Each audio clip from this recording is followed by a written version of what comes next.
বাংলাদেশকে ফ্যাসিবাদী রেজিম থেকে মুক্ত করার জন্য, জনগণের বাংলাদেশ প্রতিষ্ঠার জন্য, সকল ধরনের ষড়যন্ত্রকে নস্যাৎ করার জন্য, প্রতিহত করার জন্য বাংলাদেশের ছাত্র জনতা কিন্তু সদা প্রস্তুত রয়েছে। বৈষম্য বিরোধী ছাত্র আন্দোলনের অন্যতম কাণ্ডারি নাহিদ ইসলাম কোটা সংস্কার আন্দোলনের সমন্বয়ক থেকে অন্তর্বর্তীকালীন সরকারের উপদেষ্টা, যদিও পদটা মোটেও মসৃণ ছিল না। আন্দোলন করতে গিয়ে হয়েছেন হামলার শিকার, নির্যাতিত হয়েছেন প্রশাসনিক বাহিনীর হাতে, তবে দমে যাননি তিনি। বলিষ্ঠ কণ্ঠস্বরে ছাত্র জনতা হত্যার প্রতিবাদে ঘোষণা করেছেন সরকার পদত্যাগের এক দফা কর্মসূচি, যার ডাকে সাড়া দিয়ে অসহযোগ থেকে লং মার্চে যোগ দেয় লাখো মানুষ।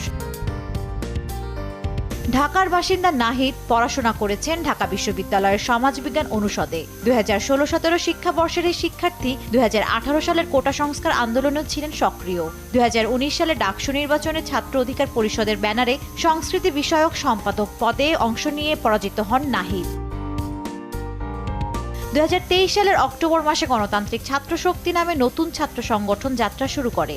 সেই সংগঠনের সক্রিয় সদস্য তিনি। অন্যায়ের বিরুদ্ধে আপোষহীন নাহিদ কোটা সংস্কার আন্দোলনে গিয়ে কুড়িয়েছেন লাখো মানুষের ভালোবাসা, সম্মান। জান্নাতুল মোহনা, দেশ টিভি, ঢাকা।